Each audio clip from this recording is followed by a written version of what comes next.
I recently had the pleasure of sitting down and chatting with my friend Joslyn Jensen, who's an accomplished writer and actor, as well as one half of Script Eater, which is a service that provides coverage and feedback for writers' screenplays. In addition to all that, she's also served as a reader for a bunch of different screenplay competitions, including Slamdance. By her count, she's read well over 1,000 screenplays, and she just has so much knowledge and insight, and it was really fun to sit down and pick her brain about screenwriting. And I apologize, the audio in the first half is a little bit wonky, but it does get better near the end. But in our conversation, Joss gives so much knowledge and insight that I doubt that you'll have any problems overlooking any technical difficulties. So without any further ado, my conversation with my friend Joslyn Jensen.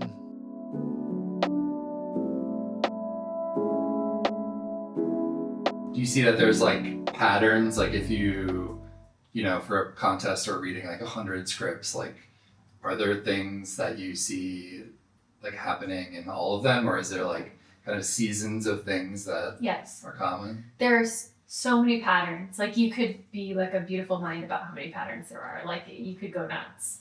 But I think there are lots of patterns in like things that become in vogue for like formatting. Like, oh, we're all doing bolded slug lines, or like, oh, no one's doing that anymore, or oh, we're like really talking to the reader directly in the description, where there's like these little, this is something that's kind of come in and out of fashion, but just as an example, like you'll read in the scene description a lot of like, but don't worry about that, that'll come up later. And I'm like, what is that? Who started that? Why is everyone doing it? Like sort of like almost like not like links, yeah, like little things that are like clearly internal writing, like nothing to do with the story, but like to enrich the read, I suppose. And it's not something that I mean, there's exceptions to every rule, and that's not something that I would say is like quite to my taste as a reader, because I'm like, I'm going for content. Yeah. And it's never going to be the thing that tips me over into like liking something more if the other elements aren't like popping. Yeah. So again, like an expert level writer can like make that work just like anything else. Right. But as far as basics are concerned, like I don't really think that's that important. But that is something that was trendy for a while, and then everyone stopped doing it. Oh, interesting. And then even just like my beloved community on X, formerly known as Twitter, like so many, we'll just fight over anything. We'll fight over if we should say we see in the description, or if we aren't doing that, or if you should talk about like camera angles in the description, or if that's not our job to say, or if some director is just going to do their own shots anyway, so just like don't waste your time, and all those things. And that's just the trends in like formatting. Then there are trends in like everyone's writing about a woman going home to take care of her, or to settle the affairs after her parents died. I've read 50 of those. Guilty as charged. It's like a good place to start a story, and they diverge from there in theme and narrative. But that setup is very common. I think that is common, and coming of age is really common.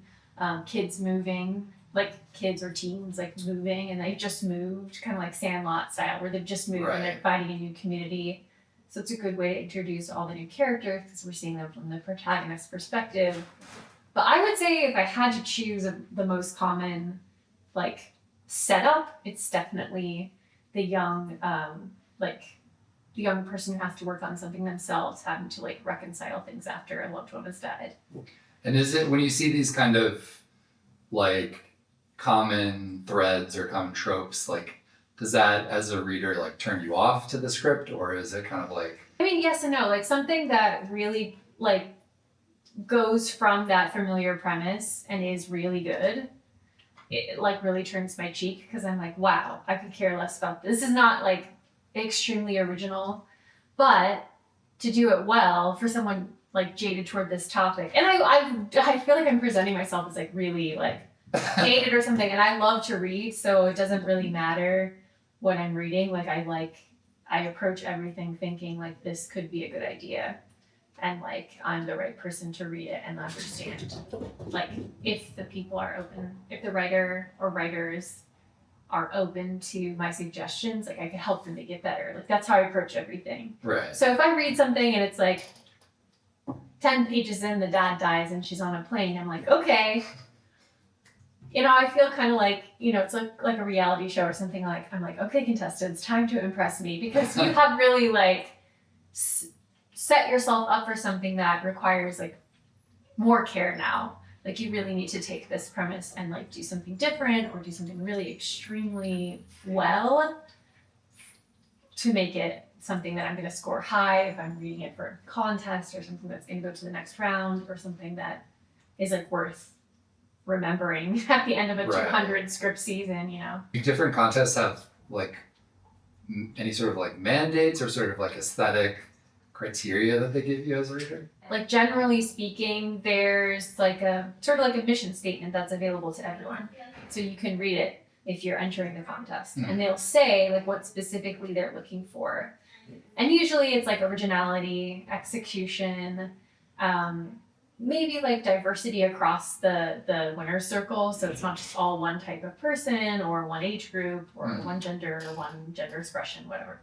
So there are things like that help eliminate scripts that are like equally as good. Plus, it's never apples to apples with scripts. Like, it's never like you could compare a great script, like a Yorgos Lanthimos script to like Shawshank Redemption. Like, it's not gonna like be equal. Like, they're both gonna score differently, and different readers too. Like, no two readers' aesthetics are the same.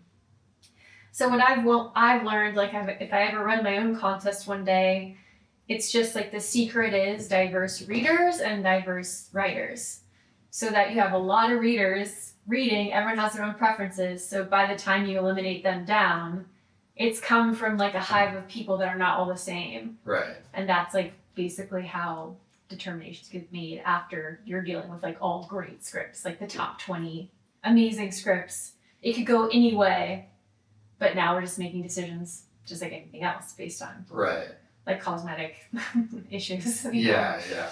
When you, in a situation like that where you're reading like, I don't know how many dozens, maybe 100 scripts or whatever, like, are there certain things that make a script stand out from the rest? Well, I will say there are like key things that I think separate the cream from the coffee. The chat. Cream from the not cream. And for me, my like bugaboos are transitions and subtext.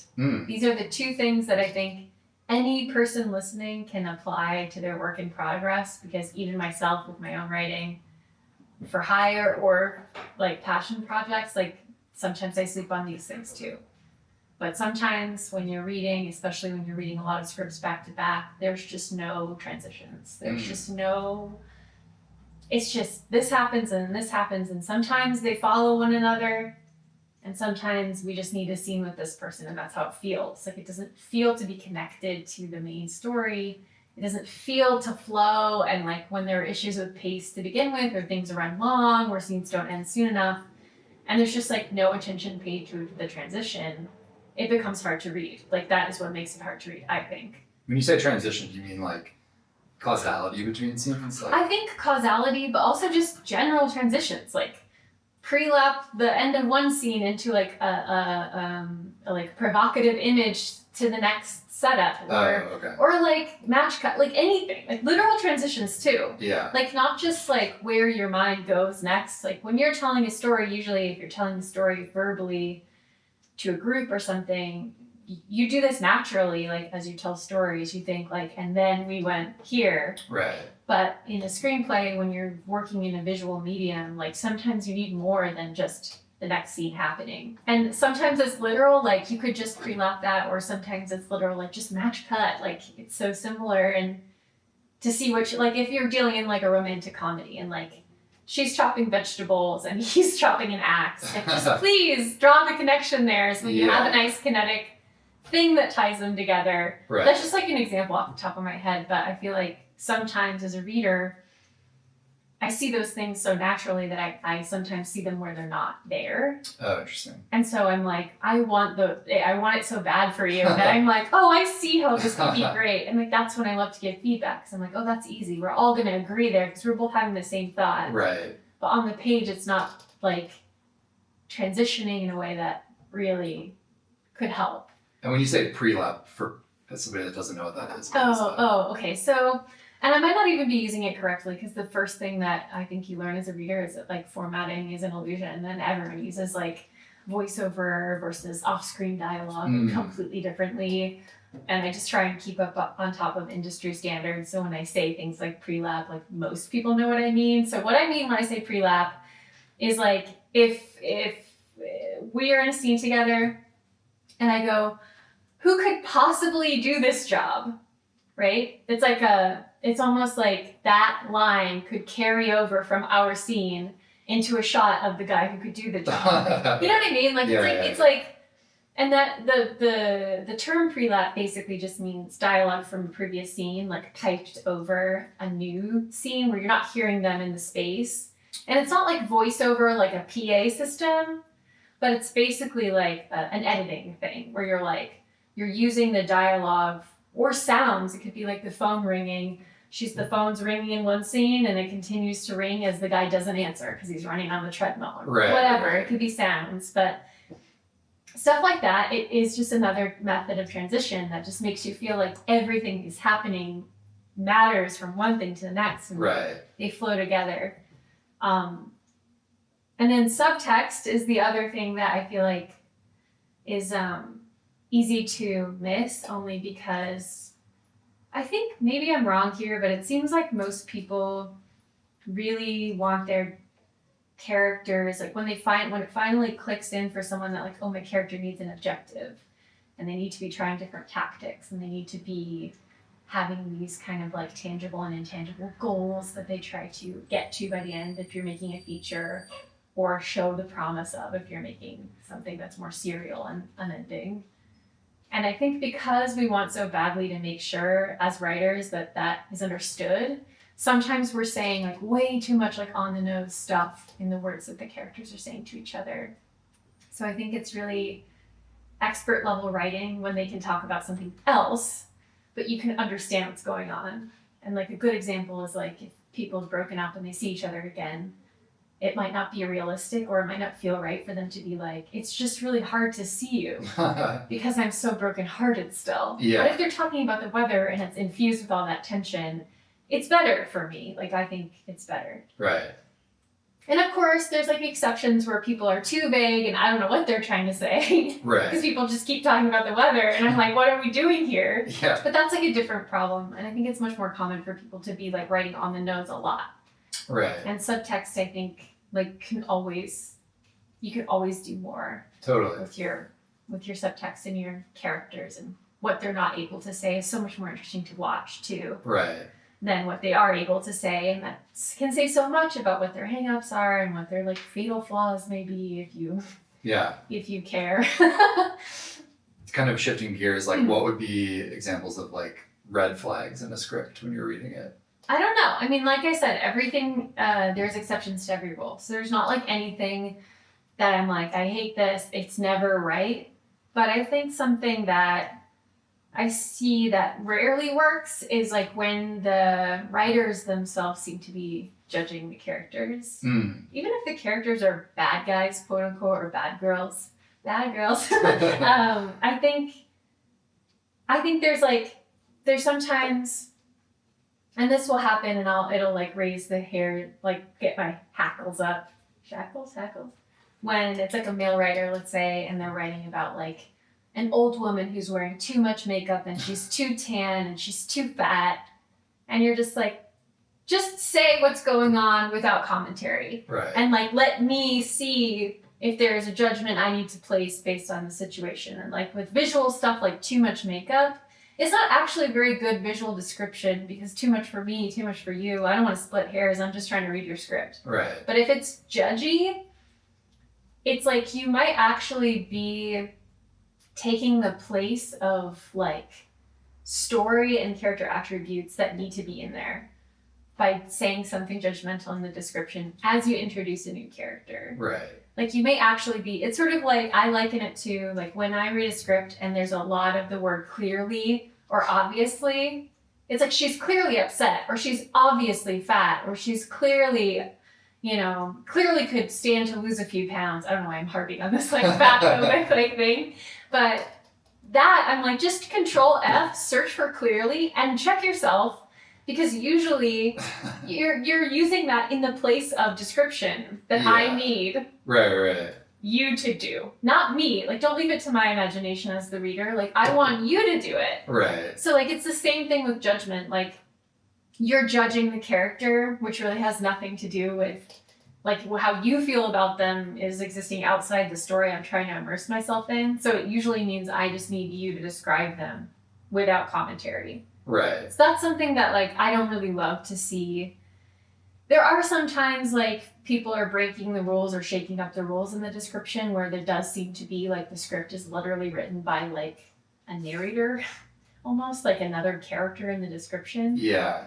And I think that's because it's become popular for a writer to have a narrative voice. And like, I love it, but also sometimes it is hard to find the story in all the tap dancing that you're doing, like in the unseen, unheard, only for the reader. Yeah. Never gonna be in the movie type stuff. Right. Do you think that distracts from like the sort of job of a screenplay, which is sort of like to lay out a text and action and dialogue and things like that? I think so, but the first time I've ever tried it in my own work was when I wrote a romantic comedy for hire. And I just tried being like a little bit more romantic in the scene description than really cold and kind of like she walks to the chair, she sits in the, you know? Yeah. And I really liked it. I thought it worked really well. And it's a script that people like to read, I think, for that reason, because it has some kind of like butterflies in the description. So I feel like it's just like anything else. You just need to like know where you're at. And if you're a beginner and you don't feel like you want to fuck with that, like don't. Like, or just write your script first, write your first draft first, and then see if you want to go to intermediate or advanced. Yeah. Like I think, yes, it's distracting. And if I had to choose like never reading another script like that or reading every script that way, I would definitely say just skip it. Like just focus on your narrative. Like that's not really a character. Right. That's going to be felt by the audience. And I think every reader is different. I'm always reading thinking of how to help the people that seek my feedback like get their script to be as similar as the viewer's experience as possible. Oh, okay. So if there's like tons of nugs in there, like just for the reader, Yeah. it's not that I don't like it. It's just that that's not really like the medium that you're working in. Yeah. So like it's the same with internal writing when like all this story is happening in a description, but they're just sitting there thinking. You have to find a way right to bring that out into the picture, because like that's the goal. You're trying to write a script to mirror the experience of the viewer, not just be a fun read. And so I mean, like, if I'm gonna kind of just go along with the competition thread. Sure. Like, if you're a screenwriter who's starting out, like, what do you think they could get out of like entering a competition? Well, I think if you start with the cons are that like most competitions cost an entry fee. Mm-hmm. And sometimes like depending on like sometimes like festivals are gonna get their nut. Like they're gonna get their bag. Like they're gonna take from you, whether it's like your film freeway, like or your cover fly or whatever it is, like it's a business. And I think that can wear on you like financially and also just like mentally, spiritually. So yeah, it costs money. So if you're in a position where you have extra money or you want to treat yourself in this way to spend like 50 to sometimes $100 if you want coverage to enter these contests. Do they always give you coverage? They don't. And like sometimes that costs more and sometimes it's like, oh, you get a paragraph of coverage for free. And then if you want to upgrade to full coverage, you have to pay for it to cover the person like me to do it. And of course, I want to be paid. Right. It's not a perfect system, but I think for first-time writers, I would recommend contests. As long as it was something they could afford. And there are contests out there that are free. Or like more, you know, $10 or something. Like the price of a coffee for like the week or whatever. Yeah. And I think the pros are, I think the biggest pro, and this is maybe controversial, is just like finding a way to celebrate having finished your script. Because writing is so solitary, and if you're not in a writer's group or comfortable sharing your work with like your friends or your colleagues, like how are you going to be done? Right. And like a lot of times, like I have kind of a rule for myself where I don't like to submit the same piece, even if I've edited it, to the same contest.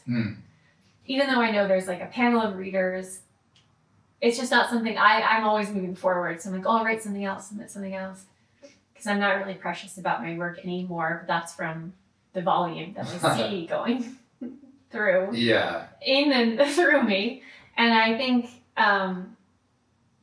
I like the feeling of finishing something or getting it to a place where I feel like it's comfortable to submit, paying that money and just celebrating.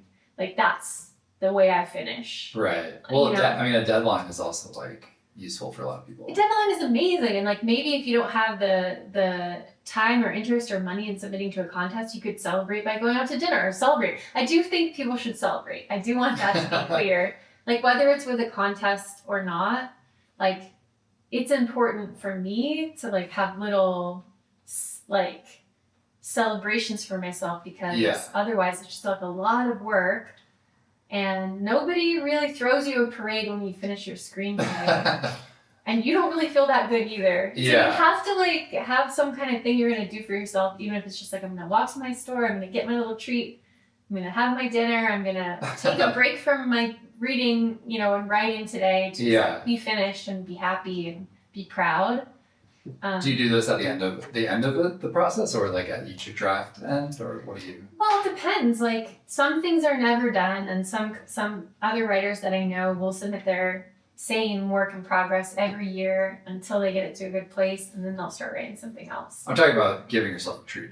Oh, I give myself treats even at the end of a writing day. Oh, okay, great. It's just like I plan a big something to do with it, whether it's like I'm going to let you read it, I'm going to let Frank read it, I'm going to submit it to a contest. Like, that's like the celebration of the end of this chapter. But like, I got to do this on the daily. Like, I got to do this at the end of my work day, just to, like, if I read 5 scripts today, like, I'm getting a coffee tomorrow. And like, you have to. Like, absolutely. I don't know how people are not doing that.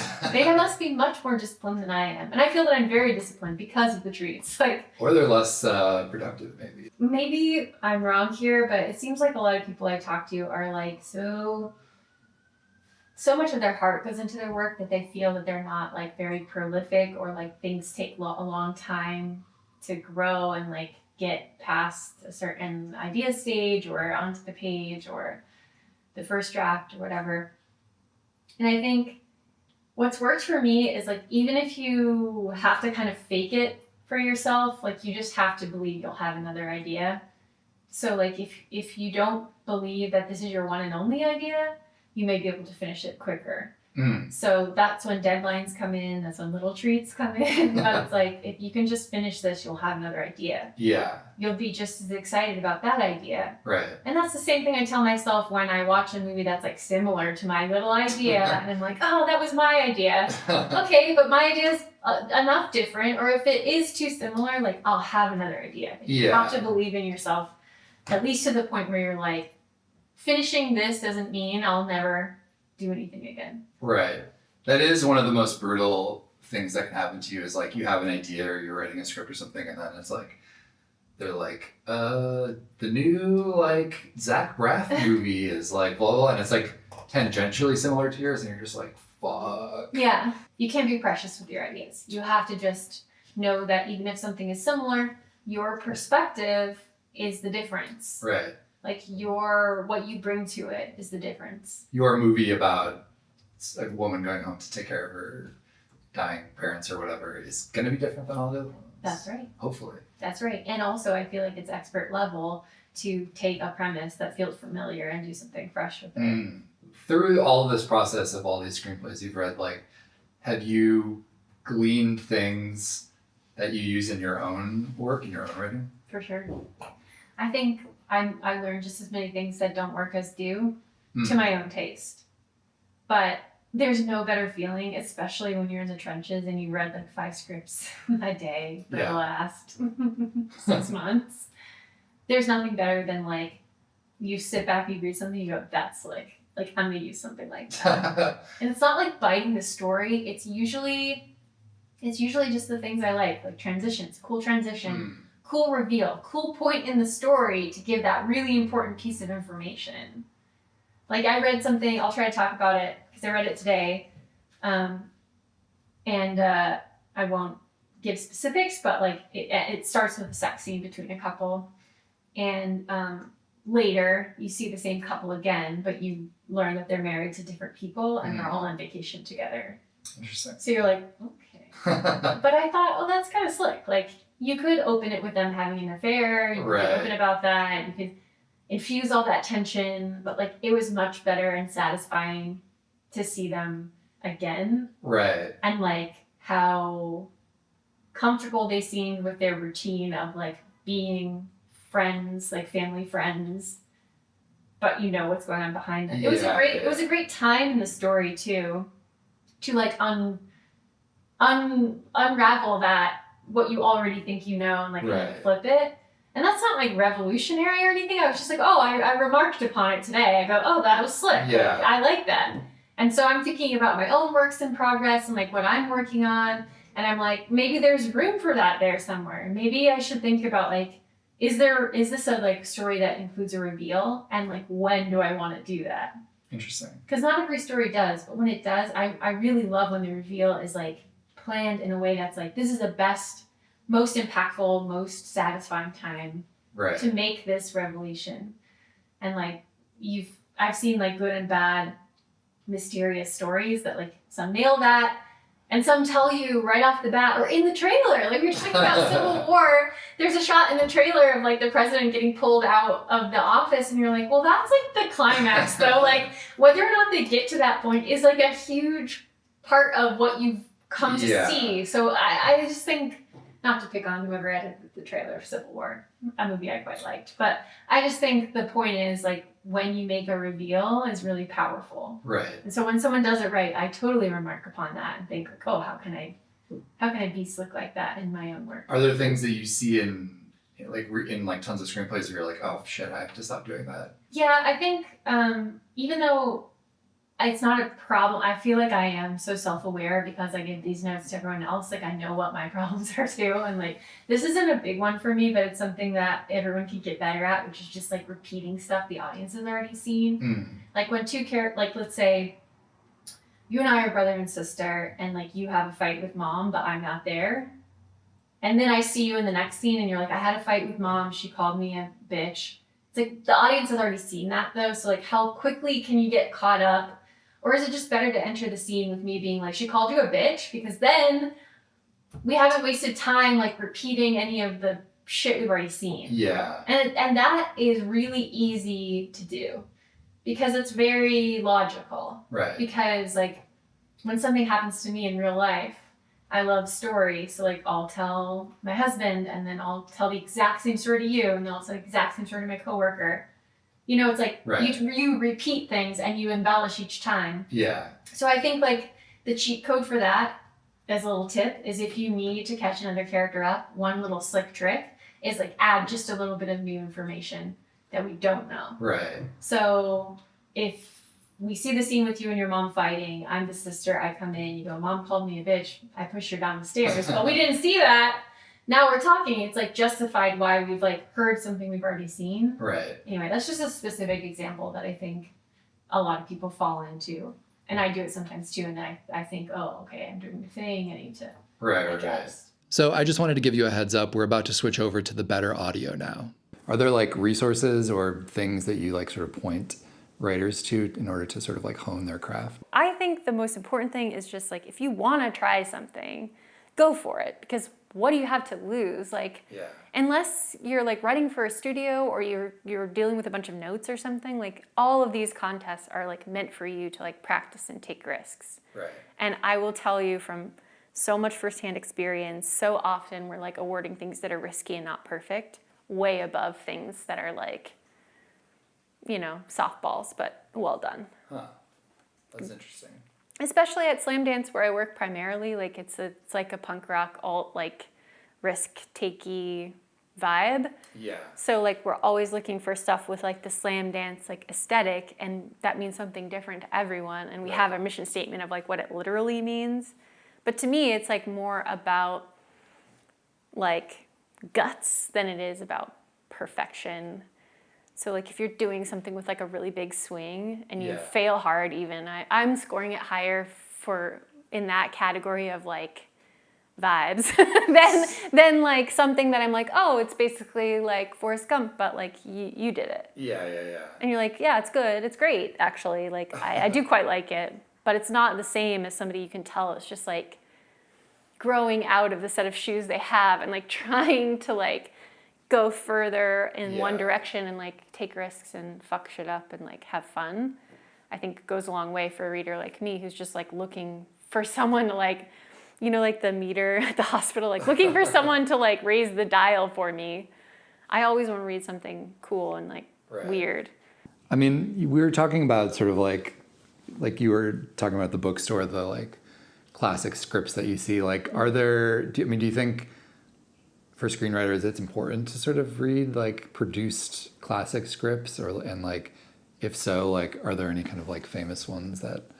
I really like to read like the old kind of like Billy Wilder stuff because it's amazing like how the formatting is like super different. Yeah. And how all the stuff that you're like taught in like really popular books like Save the Cat or whatever is like all the stuff that they're doing.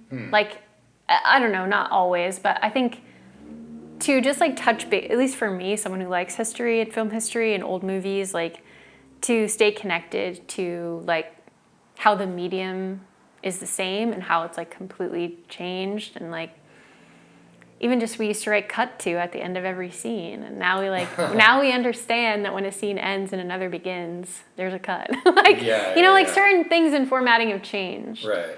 But I think it is cool to like learn from these scripts that are highly acclaimed, even if they're not to your taste. I think like one of the biggest things that I do for myself is like watch movies and read scripts that are not like to my taste, but that I can objectively say these are good. But you should read and take stuff in that's like not for your demographic, or like this is my experience with romance. Like I got hired to write romance and then I was like, shit, that's not really my aesthetic. Like, am I going to be good at that? Do I even want to be associated with that?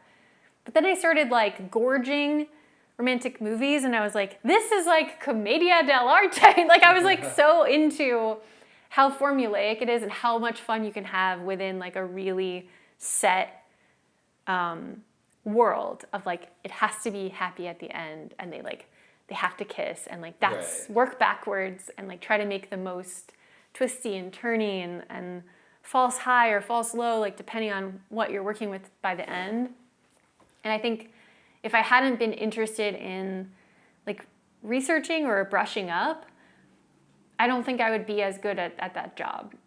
Like, I don't think I would be as good at that job or that script for hire. Yeah. Because I think I would be like forcing myself to come up with ideas that I thought needed to be different instead of acknowledging like, oh, everyone is the same. And that's what people like. Yeah. And that's okay. It's like okay to like something or respect something that you personally find boring or beneath you, or just kind of like popcorn compared to you who's like up here with the gods, you know? Right. I think that's like a real humbling and like important experience if you want to write stuff for hire. Right. Which most people would say that they would, I think. I mean, ideally. Like sort of all the conventions that you were talking about of like, the page count that you learn in film school and stuff, like are there sort of any of these conventions that you think that writers don't need to, or like isn't quite as important to follow? I think definitely formatting is just who cares. I feel respected when a screenplay is formatted at like to the bare minimum level. Like your indentation over here is your scene description and your dialogue is centered, and beyond that, I'm kind of just like do your thing. Like so like Courier New 12 isn't like. No, but I feel like it does give you this like void to identify other. It's kind of like if you're sitting in a blank white room and you're like, find the dog in this room, you can go, there it is.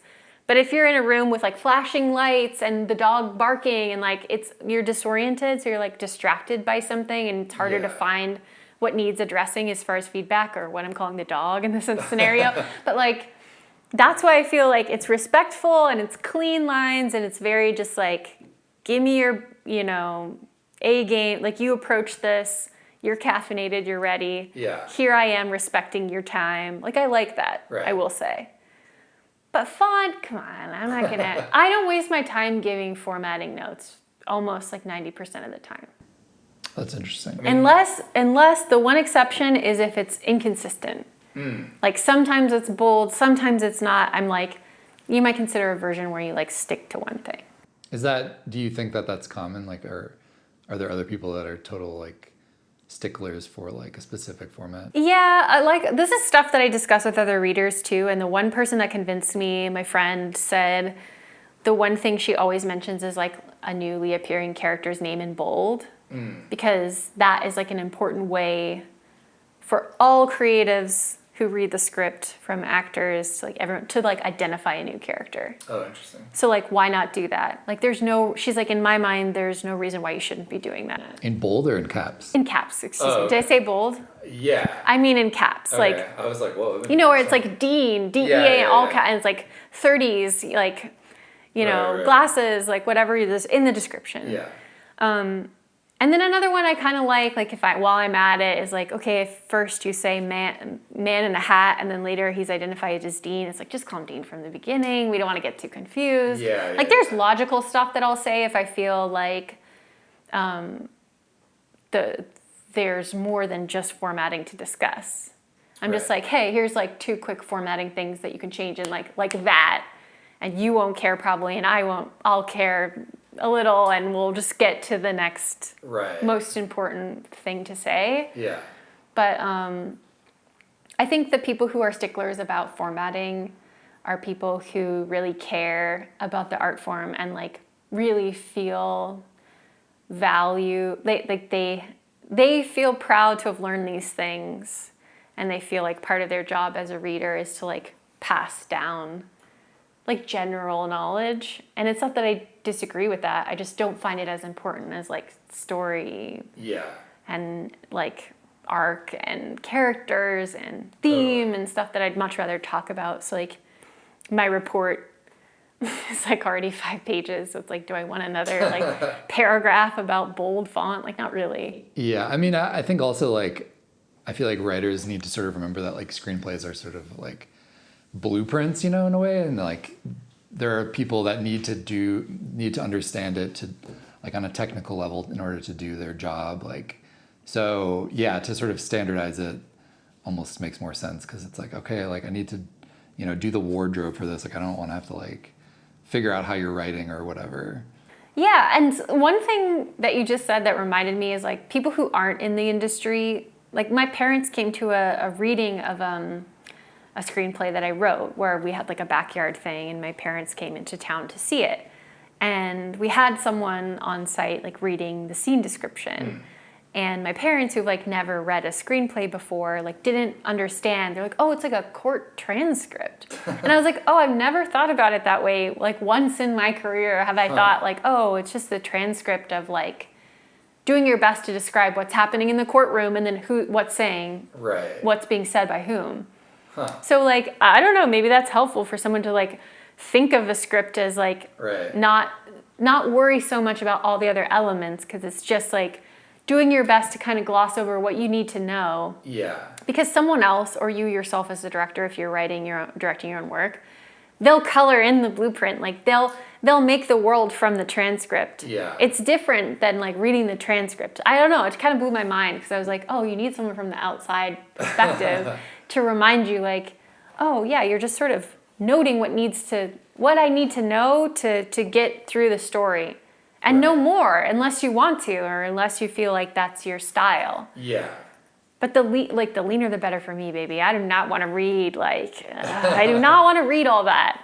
I'm like thirsty for the story. Right. Like the leaves on the trees, like sure, if it matters, but if it doesn't matter, would it be in the court transcript of this scene? Yeah, or like I think plays are also a good example of this, because when you read plays, most of the time it's like extremely bare bones action description, and then it's like mostly like, you know, dialogue or like what you need to know literally. It's not like very flowery most of the time. Because don't you feel like, and maybe I'm just haven't thought out what I'm about to say, but don't you feel like plays like inherently are going to be produced beyond their like premiere? Right. So there wants to be wiggle room. Yeah. Like, you don't want to say too much or be too specific, because like, well, what if the actor that they get doesn't have green eyes, or Right, does right. that even really matter? Totally. So like, it would be such a fun experiment to write a screenplay as though it was going to be made over and over and over. Oh, wow. Because I think you would say half as much shit. Yeah. Because you'd be like, oh, let them do it. Like, let them figure it. But that's what playwriting is. Like, it seems like they're horny for the, like, leanness of it because they're like, here you are to play with just the minimum needed. Right. And sometimes, like, don't you love to read a play where the first page is like, this must be performed in a... Because you're like, oh, that matters to the art. Like, that's cool. I'm with that. Yeah. But, like, has anyone ever, like, set out to write a screenplay in that style where they're like, this should be produced over and over and over, or could be. Yeah. And I'm just giving the bare minimum. I mean, I love in plays when they're so vague. They're like, yeah, like, you know, there's some music playing in the background. Maybe it's like... The maybe. Quest. It's Maybe always it's maybe. Blah, blah, blah. And I'm like, whoa, that's so cool if they're just kind of like... It's such a good point, too, because I love a maybe in a play and I hate a maybe in a screenplay. It's like a different medium, you know? So, like, if someone says maybe he's, you know... Maybe it's Tribe Called Quest. I'm like, is it or isn't it? Like, this is your time. Yeah. So tell me if it is, because like I feel like a comment I give a lot is like just to prove a point, to be like a little rascal. I'm like, why don't put the guesswork on me as the reader, Right. to know maybe it is, maybe it isn't, maybe she's crying here. Okay, well, who's that in a note for? You? Yeah. Fix it. Like, it's coming to me, I want it done. Right. Like, I don't want to think, okay, I'm imagining her, she's sitting at the table, she's got her coffee, maybe she's crying. Like, that's not my job. But in a play, it's like, okay, sure, maybe it's Tribe Called Quest. We're all in this, like, maybe world. Maybe all the characters are played by one guy, because, like, that's their concept for this, like, Chekhov rendition. You know, like, plays are different. Totally. But I still think it would be cool to write a screenplay in a playwriting style. Yeah, I mean... somebody needs to be the first one to do it. I have something mind-blowing Yeah. to say that I just thought of. Okay. This is something that I heard in a lab that I was a part of from this woman, Esther, who is like a guest speaker in the lab. And she's a writer and a producer, and she works at HBO Hungary. And her like presentation within this lab was about the difference between like a feature and a serial story. A great lesson that I thought I kind of just got the vibe, you know, like when I have an idea in my little notebook, I go, oh, this is a TV show idea. And I couldn't really define why. But here's what she taught me, and it's like my favorite thing to pass on to people, so I hope this is helpful to you, and I hope people like this. Okay. A serial story, like a TV series, a pilot, anything with multiple episodes, miniseries, 3-part saga, Star Wars, whatever, trilogy. Yeah. It's all centered around a central question that cannot be answered. So, like, if we'll use, like, Seinfeld as an example. So Seinfeld, let's say we're working with an active thesis on Seinfeld that the central, like, unanswerable question is, like, what's the best way to be a New Yorker? Yeah. Right? There's no, like, clear answer to that. And it's not like a feature where you would make a conclusion by the end. Whether the person ends on a high note or a low note, there's like a thematic conclusion to that question. It gets answered. But with a series, there's no answer, right? So keep that in your head. Every central character in that series represents a different possible answer to the question. Oh, wow. So like maybe Jerry is like dating. Maybe Elaine is like, you know, working or whatever. And George is being neurotic and Kramer is being free. So that's just like off the top of my head, because any great show you can do this with, because it's a great serial idea. And maybe you didn't know it was because you didn't think about it this way, but trust me, every time I think of a great show, every central character represents, like you can formulate a thesis and plug in each character into that. Interesting. And I think that's been so helpful when I'm like developing something or figuring out what's missing, or like halfway through writing a feature that I realize could be better as a pilot or a series to develop. Or opposite. And I think there's probably something similar that someone smarter than me could develop for a short film versus a feature, because so many features with like a really slick log line, I go, this would have been a killer short. Oh, interesting. But there's just not enough here to like sustain an entire full-length story unless there's other elements involved. I think that, hot take, log lines, the back nine of like 95% of loglines are just like BS words that don't matter. Like, it seems like more than ever, there's like a logline that is specific to the plot, and then the back 9, meaning like the second half of the run-on sentence or the second sentence, is just like in a heartwarming story of love and loss. It's like, that doesn't mean anything. That means less than nothing. Like, if you're telling me it's hilarious, I don't, why am I not laughing from the first half of what you've told me? Right. If you're telling me it's scary, why is it not scary in the first half? Why do you have to tell me that it's scary? And I understand, like, I'm really heated about this, like, these are my opinions, but I also think the purpose of a logline is like sales. And like, not just sales in a literal sense, but like selling me, the reader, to your idea.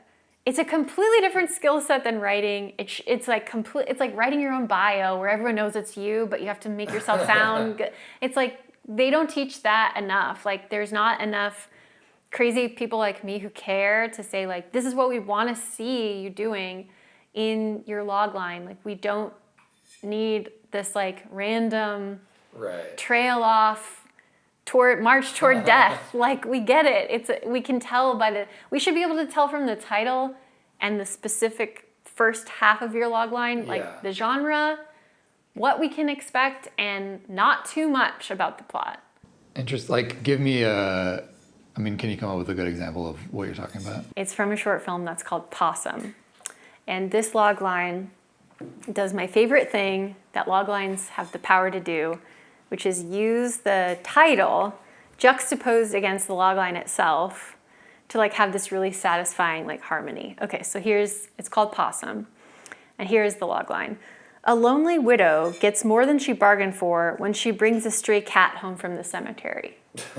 Wow, that's... So you can tell from the title being Possum a little something about what might be going on with that stray cat, and like this kind of like, it just calls to mind like this sort of like Mr. Magoo kind of wild ride. And the tone of the short film is different, but like how it gets you in the door is like extremely satisfying. And you can tell they've gone the extra mile, because she could say that it's a possum in the logline.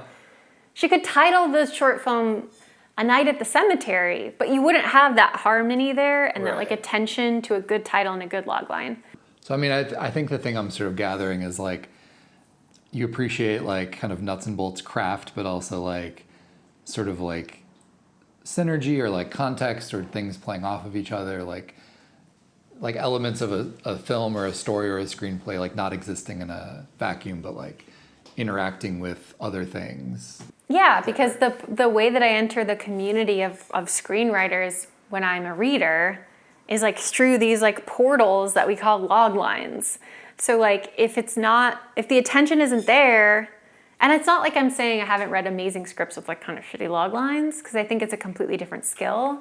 I'm just saying I do like that synergy, because when that is hitting, you're like, oh, it's such a self-awareness.